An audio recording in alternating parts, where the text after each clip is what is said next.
Jadi waktu minta saya juga saya nanya ke suami, kenapa saya sih ya? Karena waktu itu saya lagi hamil 7 bulan. Saya bilang ini sebentar lagi saya ngelahirin, mas saya sih jadi calon gitu kan. Yang bener aja gitu kan. Ya kita harus semakin ekstra lagi. Iya. Karena jumlah kita sudah berkurang dari 6 jadi 4 gitu. Dan itu kita benar-benar harus bisa punya perencanaan yang lebih baik lagi supaya kegiatan-kegiatan yang mengadvokasi perempuan itu juga bisa lebih masif lagi. Gitu. Nah di situ menjadi tantangan tersendiri, gimana caranya menggerakkan, melibatkan semakin banyak para perempuan untuk bisa menyadari bahwa potensi-potensi yang dipunya oleh para perempuan itu ketika dihadirkan untuk bisa memberikan kontribusi yang banyak untuk masyarakat lain, maka itu memberikan edukasi dan melibatkannya butuh sumber daya yang cukup banyak juga. Iya, sumber daya dan sumber dana pasti. Karena kan harus didukung anggaran juga, Bu. Cerdas hostnya.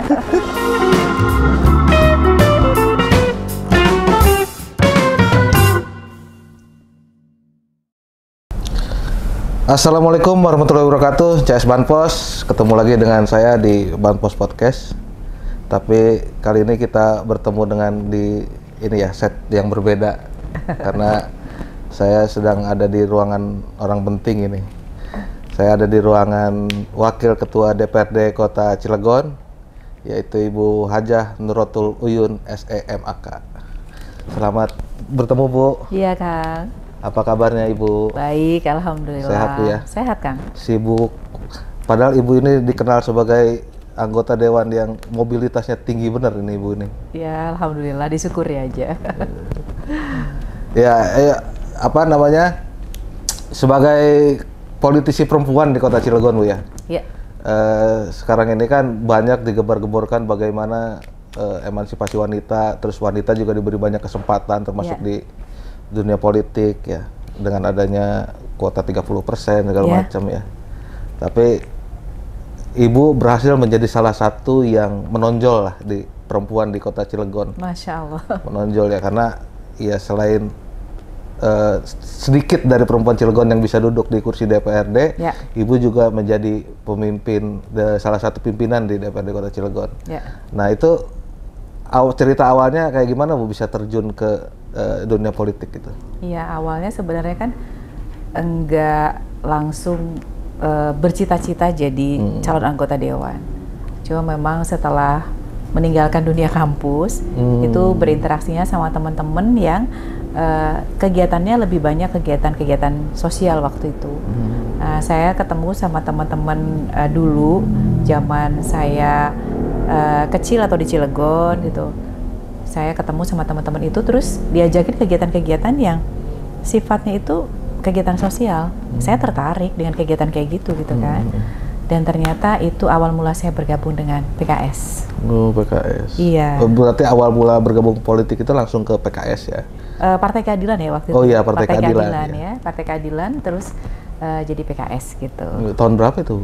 Awal-awal berinteraksi sama teman-teman di sebelum tahun 99 ya, ketemu di dunia kampus. Awalnya itu dari kegiatan sosial sama teman-teman di dunia charity gitulah.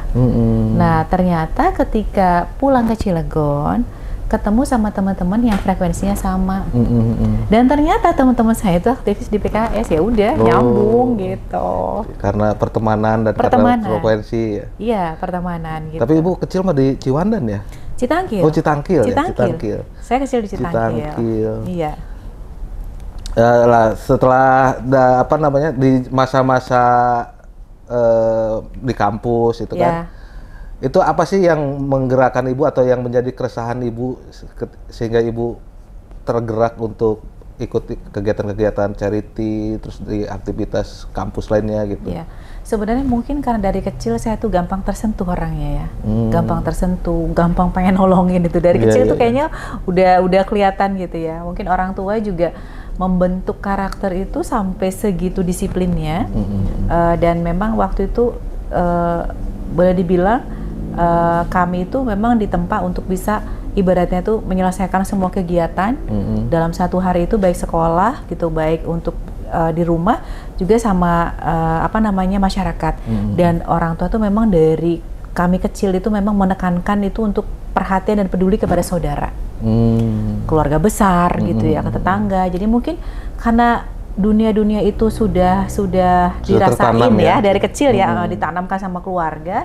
Jadinya ya dalam perjalanan ketika ada yang ngajak-ngajak kegiatan yang sifatnya mirip-mirip seperti itu ya kayak langsung nyambung langsung, gitu. Iya. Seperti langsung, itu. Dan nyaman juga mungkin ya berada di dunia itu. Iya, jadi tertarik aja di kegiatan-kegiatan sosial kayak gitu.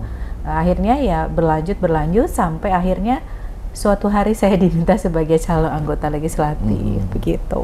Berarti ibunya diminta ya jadi anggota, bukan mencalonkan atau melamar lah ke... Diminta waktu itu. Itu kira-kira yang jadi pertimbangan Partai Keadilan waktu itu minta ibu untuk mencalonkan diri itu apa sih? Saya juga sempat nanya, PKS waktu itu udah PKS ya? Udah PKS. PKS. Jadi waktu minta saya juga saya nanya ke suami kenapa saya sih ya? Karena waktu itu saya lagi hamil 7 bulan. Saya bilang ini sebentar lagi saya ngelahirin, mas saya sih jadi calon gitu kan? Yang bener aja gitu kan? Jadi sebulan menjelang DCT itu saya sedang hamil besar waktu itu. Jadi ketika diminta akhirnya ya karena diminta disampaikan, sudahlah Bu, kita juga penuh pertimbangan kenapa ibu yang dipilih gitu kan. Mudah-mudahan sih ya semuanya lancar-lancar aja. Ya akhirnya saya juga nerima itu gitu. Ternyata ketika dijalani ya memang banyak kemudahan-kemudahan yang saya rasain ya. Pertimbangannya apa waktu itu mau nerima itu ajakan dari PKS? Ya karena saya pikir kesempatan tuh gak akan datang 2 kali gitu kan. Saya konsultasi dulu sama orang tua saya datang ke abah saya bilang, abah saya diminta jadi caleg gimana ini? Ya udah nggak apa-apa katanya. Lah jawabannya kalau ya udah nggak apa-apa gitu. Saya pikir jawabannya dilarang kan, nggak boleh gitu. Ternyata ya udah nggak apa-apa kalau memang kamu dicalonin ya sudah Bismillah aja katanya, mudah-mudahan lancar. Nanti dibantuin katanya, abah juga ikut ngebantuin, ngedoain. Yang penting kamunya harus siap. Itu lagi hamil tua itu ya? 7 bulan, mau masuk 8 bulan, kebayang nggak Kang? Berarti pas lahiran juga lagi masa kampanye? Ya saya ngerasain kampanye bawa bayi merah. Tapi bayinya nggak dikasih nama caleg ya? Enggak lah. Jangan sekali-kali memberi nama itu. Artinya perjuangannya ya ketika menjadi pertama kali 2014, 2009 itu karena menggantikan ya. 2009. Iya. Waktu itu tapi nggak lolos ya? Nggak lolos, suaranya masih selisih ya 200-an kalau nggak salah. Saya lebih kecil. Gitu. Tapi nggak lolos itu nggak jadi momen patah semangat? Enggak Ibu. Dong, enggak. Sehingga mencalonkan lagi di 2014? Ya saya aktivitas biasa, tetangga saya juga heran, kok nggak menang biasa aja gitu ya. Saya bilang, semua kan harus disikapi biasa aja. Iya. Jadi kalau misalkan memang belum saatnya menang ya sudah disyukuri aja. Memang belum saatnya menang, berarti saya harus ngurus anak saya, sampai anak saya juga bisa melewati masa-masa balitanya dengan baik kan gitu. Kalau saya ambil positive thinking aja gitu. Iya. Kayak gitu kan. Iya, tapi akhirnya di 2014 itu maju lagi dan akhirnya lolos ketika itu ya. Berbekal di 2009. Oh, ternyata jadi caleg tuh begitu ya, gitu kan. 2014 ketika diminta lagi, Bu jadi caleg lagi ya. Ya sudah bismillah lah gitu kan. Artinya kita sudah punya pengalaman 2009 nih gimana caranya untuk bisa turun ke masyarakat, mendulang suara dan masyarakat mau memilih gitu kan. Apa perbedaannya waktu 2009 sama 2014 itu sehingga Ibu bisa meraih suara lebih banyak di 2014 itu apa perbedaannya? Kan kalau 2009 saya masih punya bayi kecil, bayi merah, baru 2 minggu kan.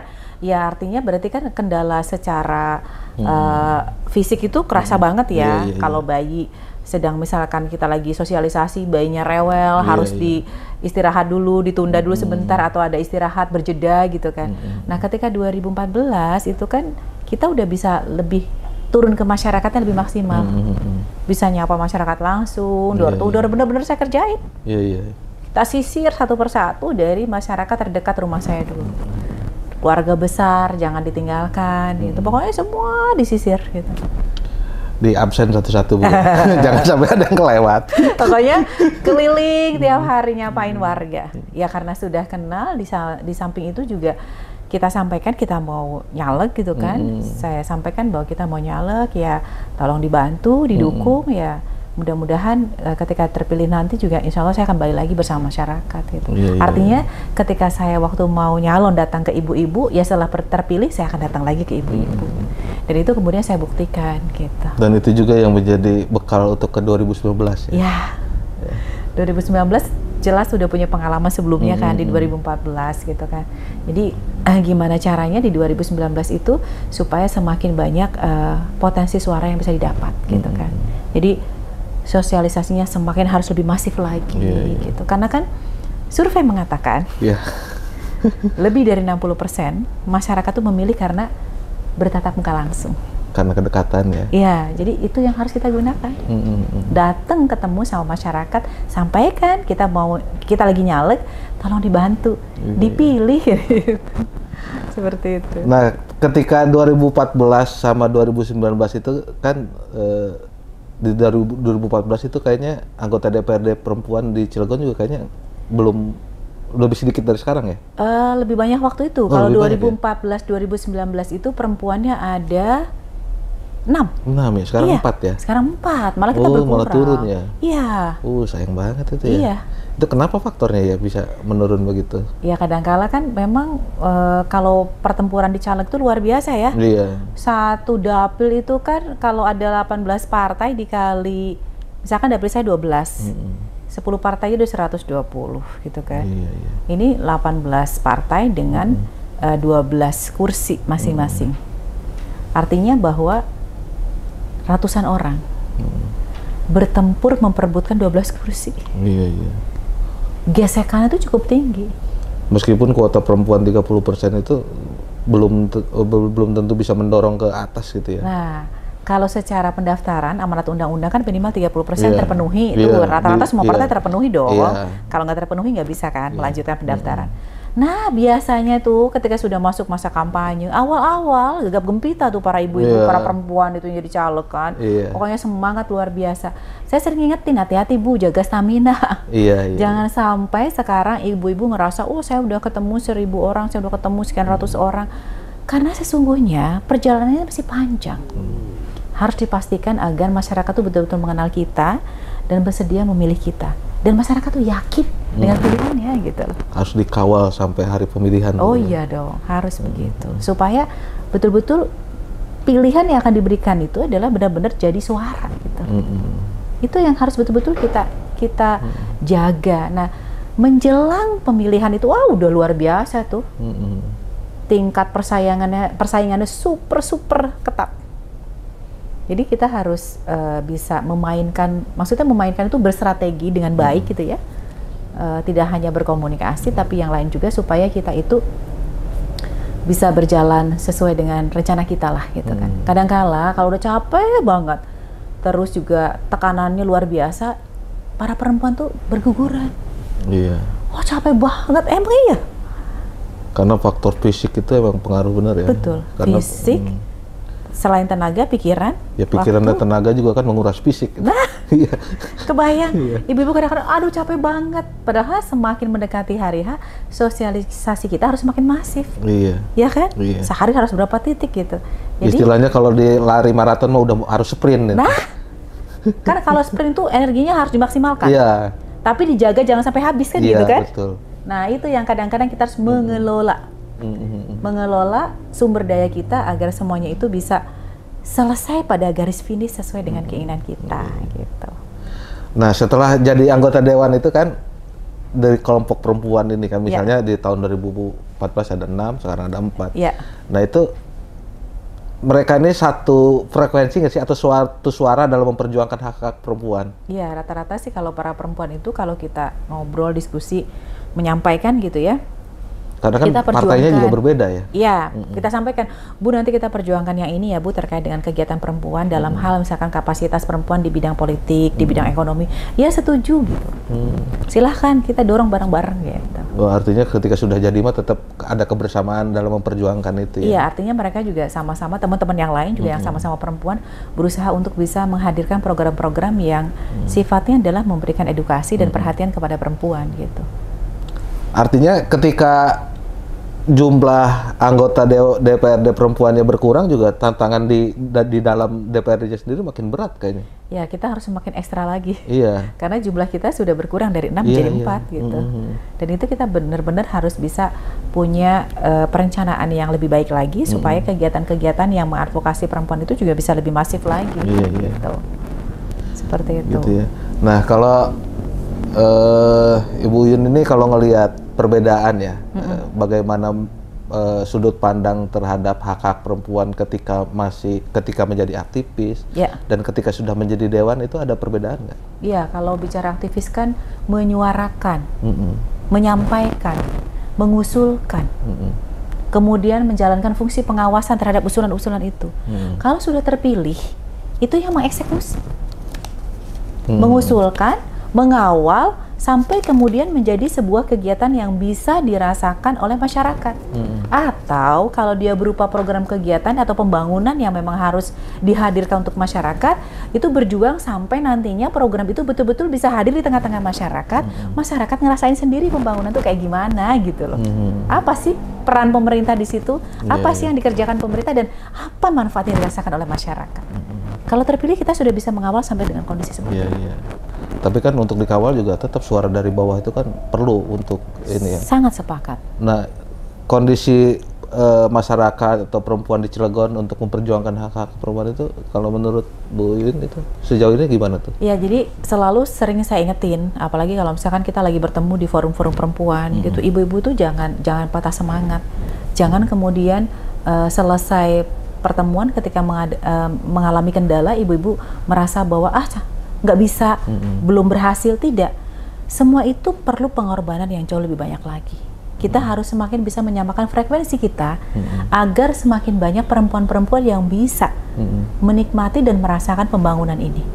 Kalau misalkan belum banyak yang merasakan, berarti harus kita perjuangkan lagi. Ayo kita bantu lagi, kita realisasikan lagi supaya program itu bisa hadir di tengah-tengah perempuan sebanyak mungkin gitu. Dan kita juga harus lebih turun lagi ke masyarakat untuk menyapa, mengingatkan, mengajak para perempuan itu supaya bareng-bareng terlibat aktif dalam kegiatan-kegiatan yang sifatnya adalah mengedukasi perempuan itu sendiri. Gitu.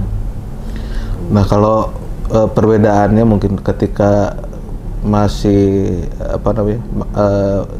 ketika masih baru menjadi anggota dewan ya, dan ketika sekarang sudah jadi pimpinan dewan, ada perubahan paradigma atau cara untuk memperjuangkan hak-hak perempuan itu enggak? Ya, pasti kita skopnya jauh lebih besar kalau sudah di pimpinannya. Artinya bahwa jangkauan masyarakat lebih luas lagi gitu kan. Waktu itu mungkin ketika saya pertama kali terpilih sesuai dengan dapil gitu ya, mungkin masyarakat dapil saya maksimal akan diperjuangkan untuk bisa dapat akses program kegiatan yang mengarah kepada peningkatan kapasitas ataupun katakanlah kegiatan-kegiatan yang sifatnya mengedukasi atau membangun perempuan. Ketika sudah di pimpinan, bukan hanya di dapil saja. Dari dapil-dapil lain juga sering menyampaikan, Bu harus dibuat programnya itu kita bicaranya sekota Cilegon. Tidak bicaranya lagi per wilayah, per dapil, per kecamatan. Jadi kegiatan-kegiatan yang sering kita sampaikan untuk diselenggarakan agar mengadvokasi semua para perempuan di Cilegon itu menjadi kegiatan-kegiatan yang harus kita suarakan gitu. Berpikirnya itu adalah sekarang lebih luas lagi. Karena masyarakat juga menginginkan adanya perhatian dan juga semacam pembelaan kepada para perempuan itu yang tidak hanya mengarah kepada daerah pemilihan yang enggak. Semua perempuan pengen difasilitasi oleh kegiatan-kegiatan seperti itu. Nah, kita harus menyampaikan itu secara proporsional gitu, supaya bisa mengakomodir apa yang menjadi aspirasi dari para perempuan yang tersebar di kota Cilegon. Gitu. Nah, tantangannya juga kan pasti berbeda ketika dulu hanya anggota dan sekarang jadi pimpinan. Nah, tantangan yang paling berat yang Ibu rasakan untuk memperjuangkan hak-hak perempuan di Cilegon ini apa sih, Bu? Ya, setelah di pimpinan yang paling berat itu adalah menjaga semangat dan konsistensi para perempuan untuk terus bisa menjadi bagian yang terlibat aktif dalam kegiatan edukasi atau pembangunan perempuan itu sendiri. Karena kan kita harus menjangkau daerah yang semakin luas kan, melibatkan perempuan semakin banyak. Nah, di situ menjadi tantangan tersendiri gimana caranya menggerakkan, melibatkan semakin banyak para perempuan untuk bisa menyadari bahwa potensi-potensi yang dipunya oleh para perempuan itu ketika dihadirkan untuk bisa memberikan kontribusi yang banyak untuk masyarakat lain, maka itu memberikan edukasi dan melibatkannya butuh sumber daya yang cukup banyak juga. Sumber daya dan sumber dana pasti. Karena kan harus didukung anggaran juga, Bu. Cerdas hostnya.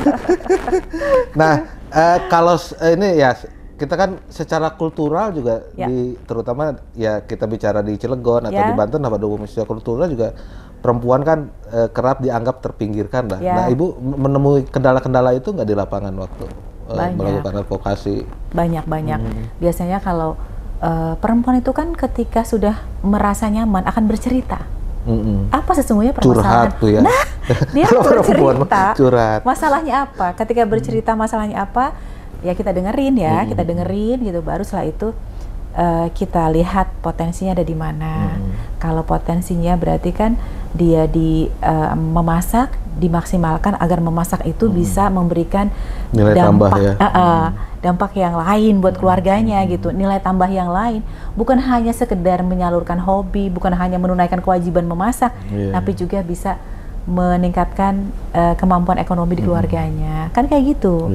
Nah, kita sampaikan juga ibu-ibu jangan lupa ngatur waktu, kapan waktunya, misalkan dengan keluarga diprioritaskan dulu, baru setelah itu ibu-ibu bisa beraktivitas dengan memasak yang itu supaya menghasilkan cuan gitu. Seperti itu. Atau kegiatan yang lain, misalkan dia punya keahlian buat kerajinan gitu. Jangan sampai nanti tugas yang primernya itu terabaikan.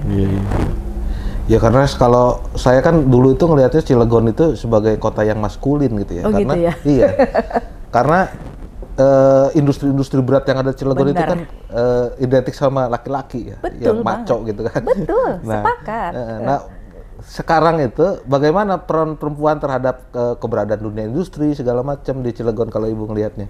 Jadi kan sebenarnya kita bisa melihatnya dari segala sisi ya. Yang pertama, kalau misalkan kita posisi seperti saya sekarang di DPRD, maka yang pertama harus menjadi fokus kita bersama itu adalah yang pertama bagaimana menjadikan industri itu adalah sektor yang memberikan dampak positif yang sangat besar buat Kota Cilegon. Yang pertama, dampak positifnya dari sisi ekonomi.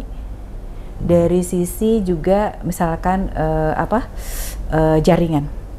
Yang ketiga adalah dari sisi selain jaringan itu dari sisi bagaimana penguatan kearifan lokal Cilegon atau penguatan kondisi masyarakat Cilegon gitu. Industri hadir pastinya adalah mengedepankan sektor ekonomi di dalamnya. Maka sebesar-besarnya dia harus memberikan dampak terhadap peningkatan kualitas kehidupan masyarakat secara ekonomi. Kan pemerintah daerah itu dengan kekuatan atau dengan kewenangan yang dipunya gitu oleh kepala daerah itu bisa menghadirkan kebijakan-kebijakan yang bisa membela ataupun berpihak kepada masyarakat. Kalau terkait dengan jaringan, bagaimana industri itu sebesar-besarnya ketika mereka punya kegiatan corporate social responsibility, itu adalah dalam rangka untuk juga menjaga lingkungan dan industri yang punya komunikasi yang baik, punya kemanfaatan yang baik, dan punya sinergitas yang baik. Kemudian yang ketiga, bagaimana industri juga harus menjaga lingkungan dan budaya masyarakat setempat. Jadi ini adalah sebuah kondisi yang harus bersama-sama kita sampaikan, kita kuatkan, kita gerakkan. Kalau semua masyarakat bekerja dengan persepsi yang seperti itu, dengan cara yang seperti sama, dengan 3 cara pandang itu, insya Allah mudah-mudahan apa yang menjadi harapan kita terhadap Cilegon dengan tadi yang katanya tak awalnya maskulin itu bisa menjadi kota industri yang betul-betul bisa berpihak kepada masyarakat, betul-betul bisa memberikan dampak kepada masyarakatnya, betul-betul bisa melindungi budaya yang ada di masyarakat. Itu. Nah, apa namanya? Tadi tuh dengan jumlah penurunan anggota DPRD perempuan, ya kan? Artinya dari 40 anggota DPRD sekarang hanya 10% anggota DPRD yang perempuan ya. Nah, upaya untuk mendorong peningkatan peran politik ya, secara politik perempuan baik di politik praktis maupun di yang lainnya gitu kan, secara makro, bagaimana Ibu mendorong peran-peran perempuan di Cilegon ini? Ya, biasanya kita mengajak para perempuan-perempuan melalui partai politiknya untuk duduk bersama. Kita sampaikan, ibu-ibu itu kalau menjadi caleg bukan sebagai pelengkap, Ibu-ibu itu kalau dicalonkan oleh partainya bukan sebagai melengkapi 30%. Iya. Tapi ibu-ibu harus menyadari para perempuan ini bahwa mereka punya potensi. Mereka punya kapasitas. Kapasitas itu yang harus dimunculkan. Kapasitas itu yang harus menjadi pembeda kita dengan yang lain. Dan akhirnya menjadi sebuah keunggulan yang bisa dikomparasikan dengan orang lain. Tapi betul-betul itu menunjukkan kemampuan kita gitu kan. Dan ketika itu berjalan, maka ibu-ibu jangan pernah takut para perempuan untuk bisa masuk ke dalam dunia politik. Dengan segala problematika, dengan segala kekerasan, dengan segala kekejaman politik. Kekejaman. Saya masih menggunakan bahasa milih-milih. Hostnya langsung kekejaman. Artinya itu harus disadari oleh para perempuan. Nggak bisa. Nah, kita selalu bikin forum-forum atau pertemuan-pertemuan ataupun acara yang sifatnya tuh mengajak, menyadarkan dan melibatkan supaya yuk para perempuan kalau kita pengen menjadi bagian yang terlibat dalam hal-hal politik seperti itu nggak boleh baper. Iya. Kalau baper merepot. Iya. Apa-apa semua disikapi dengan perasaan. Padahal kita harus berpikir dengan rasional, waktu yang sangat pendek dan target yang di depan mata yang harus segera dijemput gitu. Dan kompetitor yang banyak sekali. Luar biasa. Banyak dan luar biasa. Semuanya berjuang keras untuk mendapatkan tujuan itu kan. Ya, betul. Tinggal kita mengatur sedemikian rupa gimana caranya kita sampai dengan tujuan dengan baik. Tapi kalau Ibu ngelihat potensinya perempuan Cilegon itu sekarang kayak gimana sih potensinya? Sangat luas sebenarnya, sangat luas. Semua kadang-kadang kelemahannya itu memang kurang, kita harus bekerja secara sistematis. Itu yang sering saya ingetin. Ibu-ibu kalau bekerja sistematis ya, jangan salah nih. Kadang-kadang kita itu baru kerja A, sudah lompat ke B, lompat ke C, lompat ke D, A-nya belum tuntas nih gitu kan. Selesaikan dulu gitu. Dan daya juangnya juga harus ditingkatkan. Nah, kayaknya. Itu dia. Salah satunya itu. Karena nggak banyak orang yang bisa mencontoh atau ngikutin ritme Bu Uyun ini kan kenceng banget. Banyak yang orang yang dampingin aja banyak yang kewalahan gitu. Ya memang harus punya semangat juang yang besar ya. Kalau belum tercapai segera terus bekerja gitulah. Tapi bukan berarti kemudian melakukan apapun yang penting tercapai, enggak juga. Tetap tercapai tujuan dengan segala mekanisme yang terukur gitu kan. Yang kita juga harus melewatinya dengan penuh keyakinan dan rasa optimis. Luar biasa. Nah, kalau PR yang Ibu menjadikan pekerjaan rumah yang harus diselesaikan nih soal perempuan di Cilegon, kira-kira apa aja nih yang belum terselesaikan sampai sekarang ini? Yang pertama itu pasti adalah bicara terkait dengan meningkatkan rata-rata lama sekolah masyarakat Cilegon. Berharap para perempuan juga semakin naik rata-rata lama sekolahnya, karena rata-rata lama sekolah masyarakat Cilegon itu 10,3 tahun. Jadi SMA kelas 2 ya, SMA kelas 10. Iya. Ini menunjukkan bahwa perlu kelas 10,3 berarti tahun kedua ya. Tahun kedua kelas. Iya, menuju kelas 11 kan 10,3. Artinya kelas 2 SMA rata-rata itu.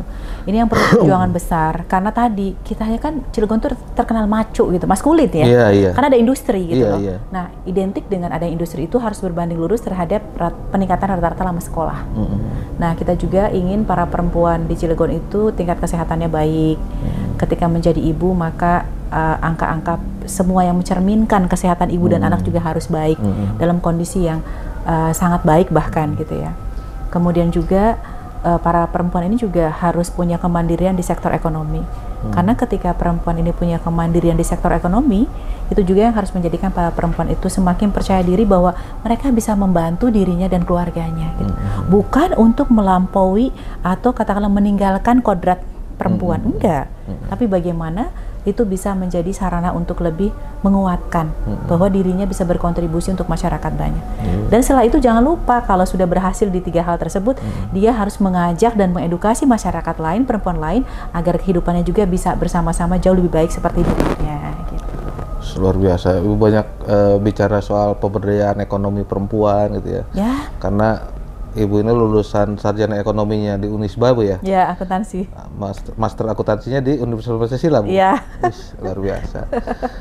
Dan itu banyak bermanfaat tentunya buat membekali Ibu juga dalam melakukan advokasi perempuan latar belakang pendidikan itu. Ya jelas, karena kan kita melihat berapa sih kemampuan keuangan pemerintah Cilegon. Dari pertama kali dilantik tahun 2014 tuh kelihatan berapa APBD Cilegon gitu ya, kelihatan APBD-nya sekian, berapa itu bisa menunjukkan oh berapa sih kemampuan uang Cilegon ini kalau misalkan untuk membiayai masyarakat Cilegonnya, untuk membiayai para perempuannya, untuk meningkatkan pendidikannya seperti itu. Dan itu adanya di Iya. Ibu ini cocok jadi auditor. Ya. Tapi kalau bicara itu ya, tadi tuh Ibu terjun ke dunia politik, ada nggak sih tokoh-tokoh yang menginspirasi Ibu sampai jadi politisi sampai sekarang? Saya lebih melihat dari, biasanya saya melihat dari para politisi-politisi yang tangguh gitu ya, mereka tuh berjuang secara maksimal gitu ya, pengabdiannya itu totalitas gitu ya. Saya tidak mengidolakan ABCD, tidak, tapi saya melihat siapa orang-orang yang betul-betul bekerja dan betul-betul bisa memberikan totalitas dalam pengabdian tersebut. Jadi yang dicontoh tuh etos kerjanya ya. Betul. Saya melihat itu dan banyak belajar dari para senior-senior saya di partai saya. Di PKS. Ya. Yang banyak melahirkan orang-orang hebat tentunya. Amin, ya. amin. Dan selanjutnya cita-cita Ibu ke depan ini soal perempuan Cilegon ini seperti apa, Bu? Perempuan yang menjadi ibu yang hebat buat anak-anaknya, perempuan yang menjadi istri yang baik buat suaminya, dan perempuan yang berdaya guna untuk masyarakatnya. Itu sedang diperjuangkan ya sampai sekarang ya. Bismillah. Oke, mungkin closing statement dari Ibu Uyun untuk CS Banpos sebelum menutup. Pemirsa Banpos, luar biasa saya sore hari ini bisa podcast bersama, dan buat saya adalah momen yang sangat baik, dan saya mengajak kepada para pemirsa semuanya, terutama para kaum perempuan, untuk tetap semangat, beraktivitas sesuai dengan bidangnya masing-masing. Jangan pernah merasa bahwa diri kita itu lemah dan tidak bisa. Yakinlah kalau kita punya mindset yang positif, selalu berjuang dan tangguh untuk menyelesaikan semua kendala dan permasalahan yang ada. Di dalam kesulitan yang kita jalani, ada kemudahan yang sedang kita alami juga. Jadi, setiap ada kesulitan, ada kemudahan. Jangan pernah kita ragu akan hal itu. Dan tetap kenali potensi kita, kembangkan potensi tersebut, dan besarkan potensi tersebut untuk memberikan kontribusi buat orang-orang terdekat kita, masyarakat kita, dan bangsa dan negara ini. Terima kasih. Terima kasih, luar biasa CS Banpos. Demikian Banpos Podcast hari ini, kerjasama antara Banpos Channel dengan DPRD Cilegon. Semoga bermanfaat. Amin. Assalamualaikum warahmatullahi wabarakatuh. Waalaikumsalam warahmatullahi wabarakatuh.